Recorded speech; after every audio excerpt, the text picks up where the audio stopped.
Good afternoon, everyone. It's Bobby asked me a number of months ago to come to this event, and to be honest, if Bobby said, I need to meet you on the moon in 6 months, can you be there? I would say yes. I couldn't be a bigger fan, and I was actually hoping you were going to announce that you were running for president today, so I was a little disappointed by your speech, but maybe later tonight that'll happen.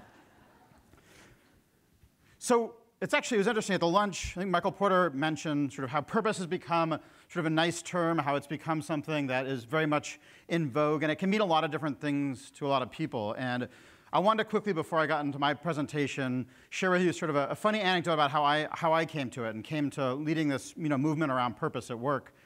I was talking to my uncle, who was a Stanford economist and coined the term information economy in the 70s. And it's sort of shown how we'd gone from an industrial to an information economy and how he was starting in the 70s to see these changes that were going on throughout society that saw that a broader economy was shifting. And I thought it was really interesting. And I got a sense, something similar was happening about 10 years ago, where we were seeing things changing. They weren't quite the way they were before. Labor was changing, buying decisions were changing, et cetera. So you fast forward about 6 months, and I'm supposed to go introduce Reid Hoffman, the co-founder of LinkedIn, at a conference. And one of the games I like to play is that people will tell me a word before I get on stage, and I have to give a speech about that word. And Meg Garlinghouse, the head of CSR there, I said, what's the word? And she said, purpose.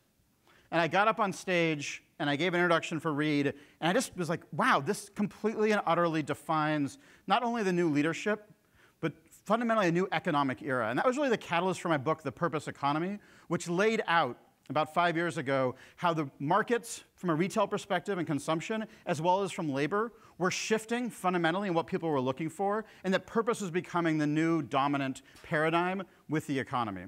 So it's sort of a funny, it's funny to me as I think back to that moment and how random that was, but how well purpose has, as Bobby said, become this sort of dominant language, this dominant trend in corporations and in society.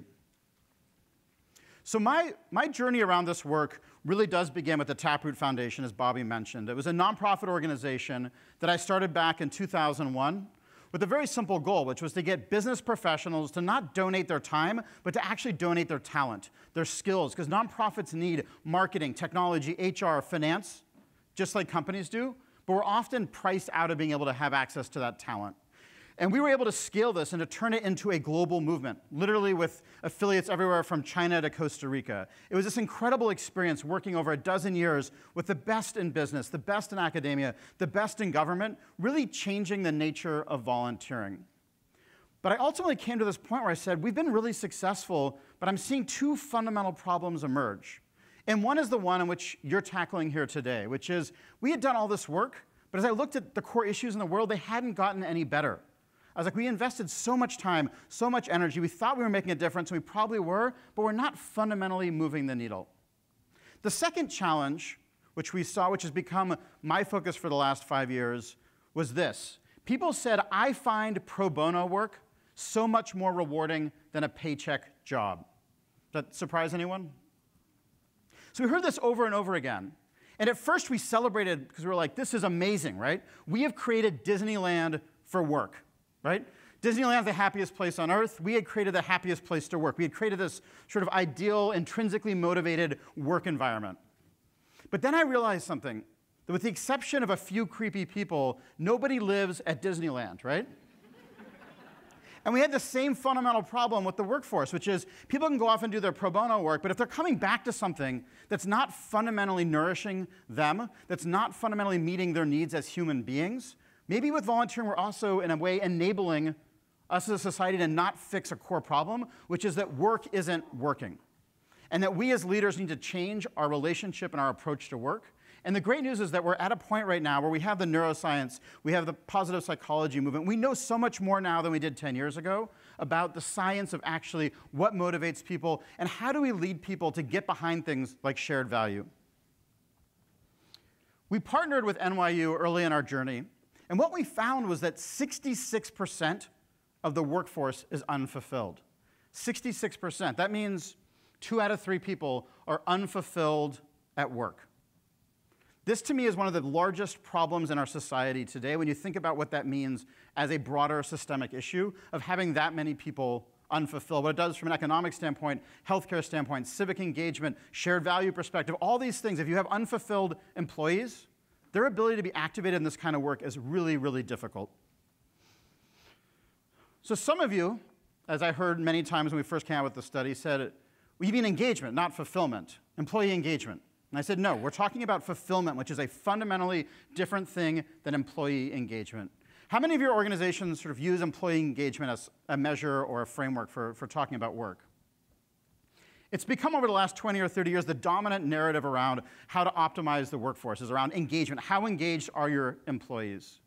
What we want to do is understand from a design thinking standpoint, what do actual human beings want, right?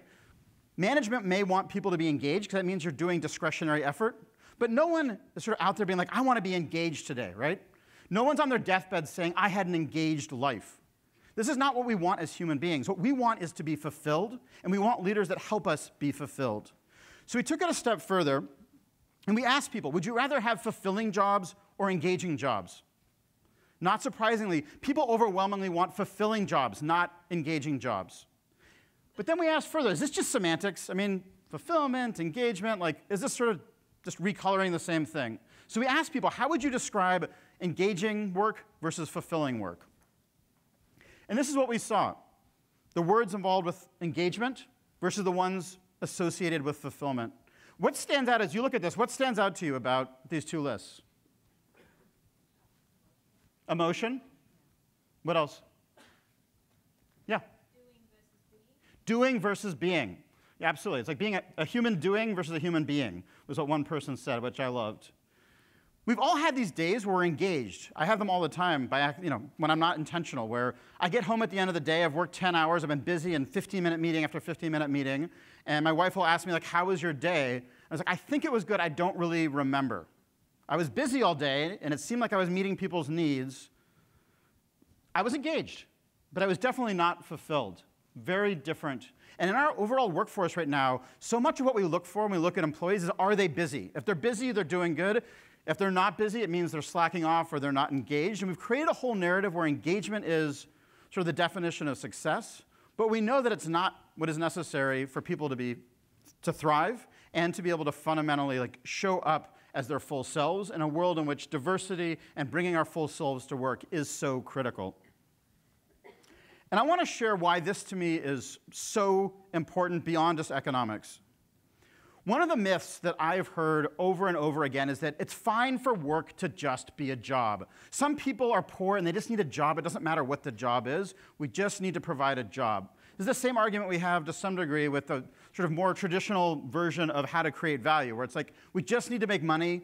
That's all a company is about making money. And it's the sort of same attitude applied to work. It's fine. You can get your fulfillment at church, you can get it with your family, you can get it with sports teams, you can get it by reading the New York Times. Whatever it is, work doesn't have to meet that need. There's other ways of doing it. And what we found, and this is a technical statistical term, what we found is that's bullshit. We found that it's basically statistically impossible if you're working full-time to be fulfilled in life if you're not fulfilled at work. 1% of people are able to pull that off. So it's not impossible, but statistically, that's pretty much impossible. So if you have people in your organization, or if you personally are not fulfilled at work, your odds of being fulfilled in life are negligible. And you think about what that means in your workplace. If you've got 2/3 of your folks going home to their families, to their community, being able to show up as human beings, and fundamentally are not fulfilled in the role that you're playing in that broader process, and how we need to turn that on if we're going to have people fundamentally changing the way we approach business. Because if we want to push shared value, which we absolutely have to do, we need employees who take that same attitude to themselves as a company of one. I love how Reid Hoffman talks about the startup of you. If we all start out with that premise that we're each our own company, what is our shared value calculation? And how do we have every employee thinking that way? They need to be able to identify with on a personal level, and as leaders, we need to help them get there. And we found that when people are fulfilled, higher performance, longer tenure, higher net promoter scores. This absolutely tracks to what we need as a business as well. It's not like fulfillment's nice, and over here we do business. Just like with shared value, it's not like profit versus purpose, right? The same thing is true with fulfillment. So I want to talk a little bit about how fulfillment is actually created and how meaning is created at work. Because I didn't understand it very well until I started working with researchers around this. So no work, no matter what it is, if you're saving babies or an accountant on the bottom sub-3 floor of a giant accounting firm, no work is meaningful. Work is not inherently meaningful. Human beings are the ones that create meaning. We're the ones that attach meaning to something, which is why you can have someone in a deeply meaningful job in theory, working in the nonprofit sector, reporting being very unfulfilled at work. And you can have someone doing work that you would say, this has no business being meaningful, actually saying that they find their work meaningful. Because we actually create that meaning ourselves. It's not the work. And we do it through this simple concept called reflection. When we are able to step back and reflect on our work and tie experiences to other experiences, to tie experiences to our identity, to tie experiences to our values, that's what creates a sense of meaning. It's the actual process of attaching experiences to other things. And if you think about it, the same thing is true of just about everything. If it's not connected to something else, it doesn't have meaning. And that's how we need to create meaning for people, is to create that reflection. The problem with an engagement-based workforce is that engagement is about being busy, and reflection doesn't look very busy, does it? So like that person was busy all day, but the reason they're not fulfilled, even though they're doing important work, we're not saying it's OK to create reflection in the workplace, to create space, to actually create that process of meaning-making. The challenge is, not only do we have a culture where meaning, or the idea of reflection is like seen as unproductive, and we're not creating space for that in the workplace, people don't fundamentally have the tools right now to be able to effectively sort of create meaning on an ongoing basis. They get all these different experiences. They don't know how to categorize them. They need something to help them be able to process all those experiences effectively, right? This is why, despite, again, like people even spending a little bit of time on reflection, we don't have that much time in a given day to spend on reflection. And if we're every single time having to recategorize every experience and don't have something to store it in, it becomes very difficult to actually be able to create that meaning. What we've found is that when people are aware of what fulfills them, they're much more likely to be fulfilled. Not surprising, right? If I know what fulfills me, I'm more likely to create that. And the reason for that, by and large, is that when you know what fulfills you, you create what's called scaffolding. It's basically a structure in which to store different experiences in your brain. It's a basic system to be able to forecast when an opportunity comes in front of you and be able to apply your scaffolding to say that version is going to be good for me, that version's not going to be as good for me. It's that ability to have that scaffolding that actually enables people to make decisions in an accelerated pace that enable them to take ownership of their work and build fulfillment. What it's doing is it's enabling someone as they walk home from work to basically think through their day and categorize it into different things that matter to them.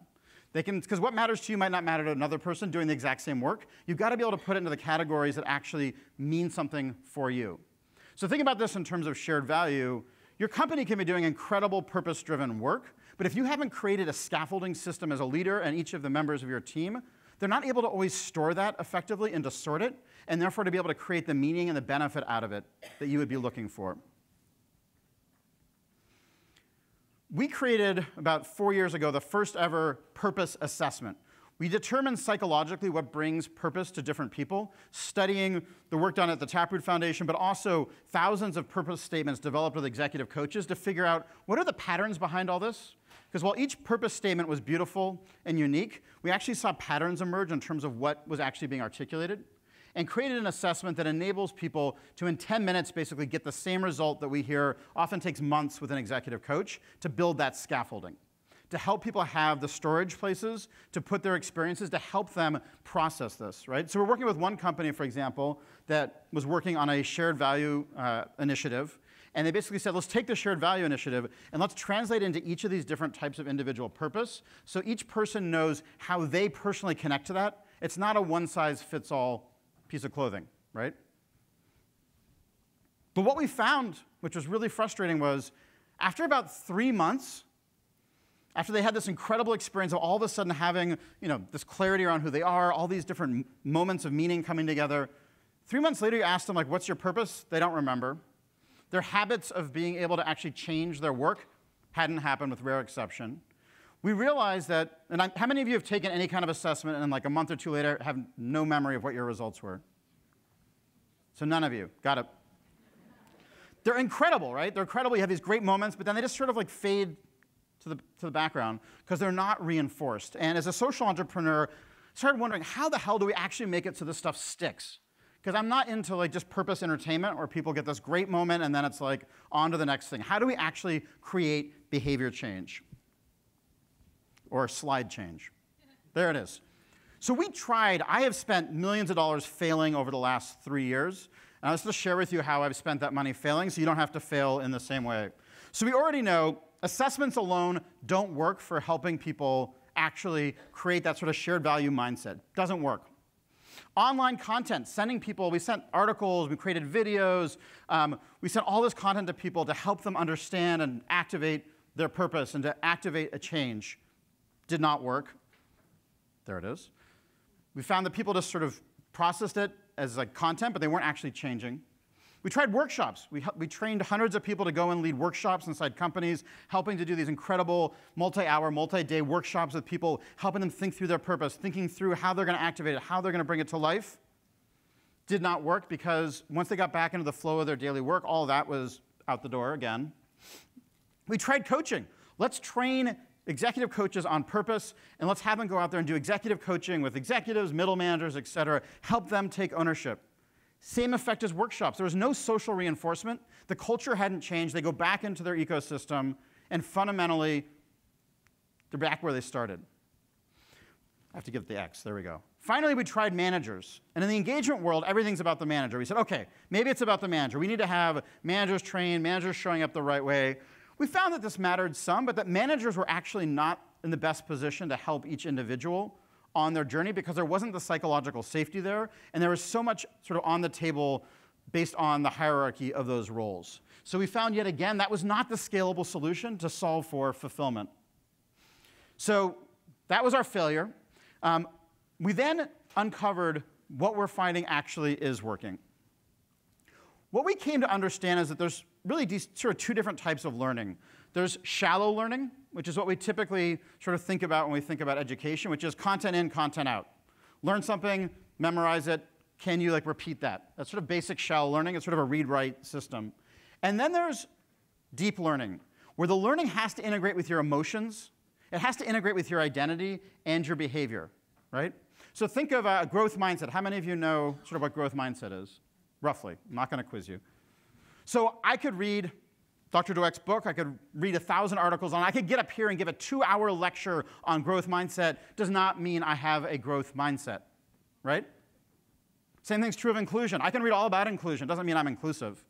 I can read all about being adaptable. I can learn all about these things from a content perspective. But the challenge with these is they cause you to think about your identity and your emotional response to that and behavior changes. It's not just about content. And what we were realizing was if you want to actually create the kind of change for people where they're open and can get behind things like shared value in a large way, we had to figure out how to do deep learning, not shallow learning. And we also learned that we needed to have social reinforcement. It had to be done as a community. It could not be done as a coach coming in and out. It could not be as a workshop going in and out. It had to be integrated into the flow of work itself. What we uncovered, which has been so incredibly inspiring to me, that the answer turned out to be connecting peers to reflect with each other as peer coaches. When we actually took peers who were at the same level, and we gave them a set of psychological reflection questions in a specific sequence and a set of conversations over time, you actually started to see not only the change, but the change was sticking because they had champions around the organization that were their peers, that were on the journey with them and were holding them accountable as well, and were cheering them on, and they were reinforcing each other so that anytime they sort of moved out of that energy, out of that realm, they had people to reinforce and bring them back to it. We found this activity of peer coaching actually was starting to create this kind of change. And frankly, at a time where people are so isolated, so disconnected, and so lonely, we also saw it was starting to actually help people learn how to talk to each other again, which we found is a lost art. We found that when we looked at people who were fulfilled and looked at their behaviors, one of the top behaviors that predicted whether or not they were fulfilled was whether or not they organically leaned on peers to talk about their career and to talk about their work. People who did that with their peers informally were much more likely to be fulfilled. People who didn't we're much less likely to be fulfilled. This is one of the practices that emerged as sort of a bright spot of the people who are doing this well. So what we've been talking about now is a purpose mindset. And this is really what I think is critical for leaders of organizations that are really making shared value work, is it's about a mindset shift. And I know FSG has done a great job of framing that as one of the key sort of barriers and opportunities around how do you actually get this adopted, is it's about mindset. And I want to talk a little bit about what purpose mindset is. We compare it to a transactional mindset. So like a transactional mindset is my job title defines me. I am an accountant level 3. I am a lawyer. I am a doctor. It's a sense of the title defines who you are as a human being. I don't have control over my career. Sort of a sense that work happens to me. I don't have that autonomy. The only way to grow is to be promoted. Has anyone ever had someone say that? Like, I really want to grow, and all they can think of is like promotion is the way to do that. It's a transactional mindset where we see work as a transaction. Just like businesses that don't get shared value don't see sort of the more complex opportunity to truly add value. The purpose mindset, purpose becomes sort of that anchor for people where my purpose is what gives me direction and identity. My title, my job, my company, the economy may change 100 times, but that purpose anchors me to be able to weather that. I can grow in any role or function because I see that my purpose gives me that wide berth to be able to do that. And I have a control over my career and well-being. I am not a victim of my work. I own my career. I own my circumstances. What we basically see here is we're taking that idea of growth mindset that we talked about earlier, which I think is phenomenal, but I think it's incredibly incomplete. My first job out of college, I was working at the Wrigley Building in Chicago, which is right on Wacker Drive, and a little bit further along, I think they tore it down now, but there was a building that I always loved it was a company called General Growth. Did anybody work at General Growth in the room? Worked with them? I've never met anyone who has, but apparently a successful organization at a time. But I just thought it was such a great title for an American company. General Growth, right? This is, in a sense, like the non-shared value mindset towards business. Like, what is the purpose of your business? General growth, right? Towards what end, right? It's just growth for the sake of growth. And I always say, like, when I grow generally, it's usually that I'm adding weight, right? This is not a desirable way to grow generally, right? What we want for our kids, what we want for ourselves, what we want for our colleagues is more than just a growth mindset. We need to add a few things to it. We need to add values, because we know a lot of bastards out there that have a growth mindset and are doing a lot of harm to other people, right? It's not enough to have a growth mindset. Generosity. Growth mindset by itself is a selfish act, because it's not about other people, it's just about you. And finally, a destination or a purpose. If you're just generally growing, you're probably growing on someone else's journey. You're not growing based on where you want to go. So as we think about what it means to lead in an organization where shared value is sort of what we're looking for, what we want to inspire in people, what we need of leaders and what we need of our people is a purpose mindset. That growth mindset, belief that anything is possible, and if I work hard enough, I can make it happen. That I have values that guide me and values that guide my community. That this isn't just about me. This is about generosity to my customers, to my fellow employees. And that I actually have a destination of where we want to go. I think about the next generation. If they're raised with this mindset entering the workforce, it is going to be such a fundamental game changer. One of the things I've been doing is profiling CEOs for Fast Company magazine, The Purposeful CEO. And it's interesting, as I've talked to now probably 30 different CEOs, very few of them identified their career based on a function. Very few of them felt like they were in any way sort of a victim of their job. They all had this purpose mindset. They followed along these characteristics of what enabled them to inspire others and for them to take courageous action. It was that they actually had that mindset. Did they have moments where they got sucked into a transactional mindset? Absolutely. But what dominated them, what enabled them to be successful, was fundamentally having that purpose mindset. The good news and bad news is that right now in the workforce, about 28% of the workforce has a purpose mindset. About 28%. So you think about that in terms of your organization. You may have slightly more, slightly less. We find that the majority of people in the nonprofit sector do not have a purpose mindset. There's no industry we found where the majority of people actually have this mindset. It is something that exists in every industry, in every company, but also no company has a monopoly on it. But this is the talent you want, and this is the talent you want to help people sort of convert into, to be able to have them truly be able to have the mindset that's going to get behind the work we're doing in this room together. When people have a purpose mindset, 66% likelihood of being fulfilled. If they don't have this mindset, 14% chance of being fulfilled. Mindset really is everything, and as leaders, we have to model that, and we need to help people have the courage to do it. The good news is, when we ask people, what is the #1 barrier to your fulfillment? What do you think people said? It was not leadership, it was not management, it was not culture, it was myself. People understand that, unlike engagement, fulfillment is your own responsibility. And we asked them, what's the #1 barrier? Same answer, I am the #1 barrier to my own fulfillment. They get it. We're just not equipping them with the tools to act on it and the culture to reinforce it. And I think this is an exciting opportunity because people truly are understanding this is their responsibility. They just don't know how to do it. And that's our job as leaders, is to help sort of point the way, to be able to show them the path, to be able to have the courage, to have the self-awareness, to have the practices that enable them to apply shared value to themselves, and then once they have that ability, to apply it more broadly to the company and to the broader purpose of the organization. When we ask people, do you think your manager has a purpose mindset? Which is not actually, this is a perception. This is not a question of whether or not they do. But if we ask them, do you perceive that they do? When they said that their manager had a purpose mindset, high likelihood of being fulfilled, higher likelihood of being a top performer, and the net promoter score, whether or not you would recommend working at that company, was dramatically different. People want to work for managers, leaders who have a purpose mindset.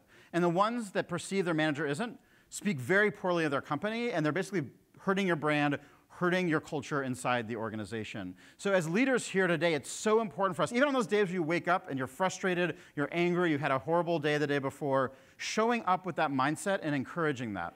And not just showing up with a belief that work is about money, that work is about fame and glory, but actually seeing work is about adding value to the world. Because that's what inspires people to sort of show up in a big way and to truly bring themselves to work. So I just want to challenge you all to think about what are the barriers to your own mindset, being purpose-driven? When are the times that sort of drag you into that transactional mindset? How can you stay more in that purpose mindset and to be able to model that for your teams? And to understand that the majority of the people on your team, they want to go here with you. They're just not equipped to do it. They don't have the scaffolding system. They don't have the peer support. They don't have the ecosystem that's enabling them to take that step. And that's our job, is to make that space for it, to equip them with the ability to create that broader change. So I want to take questions in a minute, but I want to share what our goal as a company is. We are a B Corp startup. We have a campaign called Purpose 2030. And our goal is that by 2030, the majority of the workforce is fulfilled, not unfulfilled. We believe it's possible to flip the equation where today it's 66% unfulfilled. How can we by 2030 make it so 66% of the workforce is fulfilled? Because that's what's going to power share value. That's going to power changes in healthcare, the economy, the environment, et cetera, is when we have a workforce that's truly showing up and putting their full selves into what we are doing. So we convene once a year leaders from companies that are working towards this goal of doing experiments to figure out what can we do to have more success in turning on this mindset, turning on fulfillment in our companies, and how can we learn from each other? Because we should all be working towards this together. And some of you may find little things that work that you can share with the broader community. So we can do this so that when our kids and our grandkids go into the workforce, it's a fundamentally different workforce and a fundamentally different narrative than we've had before. So with that, I would love to open it up for questions from all of you. We've got a little over 10 minutes left, so ooh, and the lights came on. So the spotlight is now on you. Yes, please. Thank you.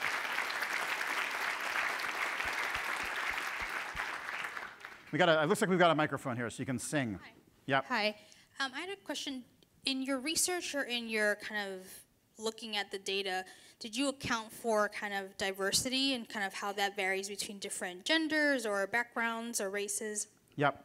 So we looked at it in terms of economic differences and racial difference, and we looked at it in terms of gender. We found no meaningful correlation around economics in terms of people's financial means. We found very poor people that were very fulfilled and very rich people who were miserable human beings. And I think that's one of the big myths in our society is you need to be rich to be able to focus on this. We found that was not the case. The one place, and don't tell anybody this outside this room, but the one place where we found there's a big difference is women are way better at being a purpose mindset and fulfilled than men. So, and especially if they're over 50, that's like your best hire. Is the woman over 50 statistically is the best hire, which is funny because it's one of the most discriminated against profiles in the workforce. But we actually found in our data that's actually your best hire. So if you just have like a blind 10 people in front of you, you can't talk to them, you can't do anything else, just pick the woman over 50. That's probably your best bet. But don't tell anybody. Yeah, Nick?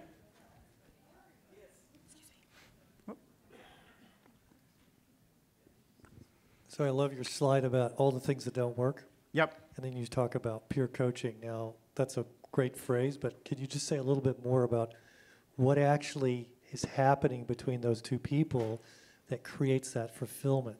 Yep. So fulfillment comes from three things. It's relationships, feeling like your work makes an impact, and then a sense of personal growth. And what's happening in peer coaching are all three of those things, because you're connecting with someone, you're helping them, so you're making an impact, and you're growing because you're being stretched.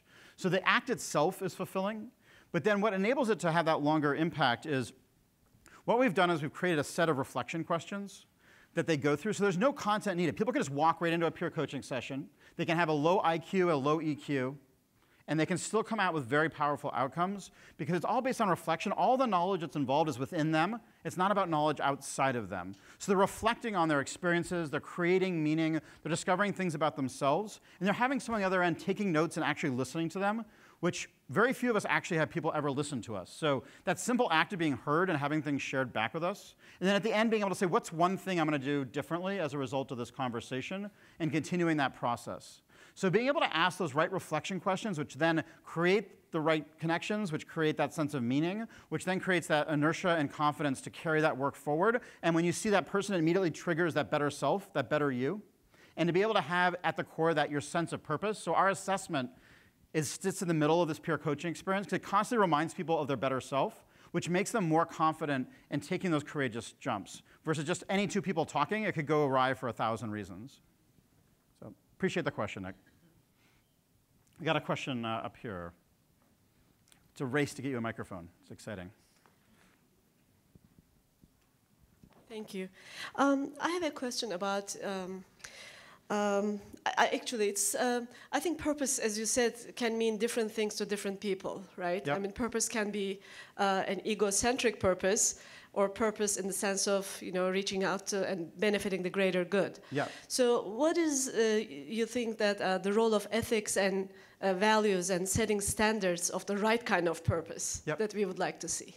No, I think it's a great question. I always compare purpose to tofu. It's like nutritious, but it's all about how you cook it in the sauce that makes it like a good meal, right? And I think purpose is sort of similar in a lot of ways. It's like it's all in like how it's approached. And that's why really when we talk about purpose mindset, that's really that difference to me because it's tied into values.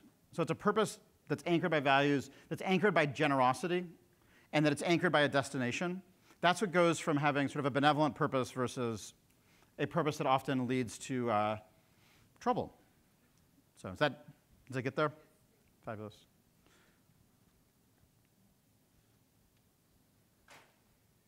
Yes, sir? I'm wondering whether the whole concept of moral license ironically makes it harder to have individual purpose in a company that has an overall social purpose. So I work in the biotech industry. Yep.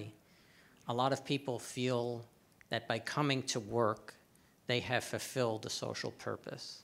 And as a result, are not necessarily motivated to do the things on an individual level that might create purpose and meaning for their team. Yep. Because this whole concept of moral license, when you do good, you feel the license to basically cheat and not do Yep. good.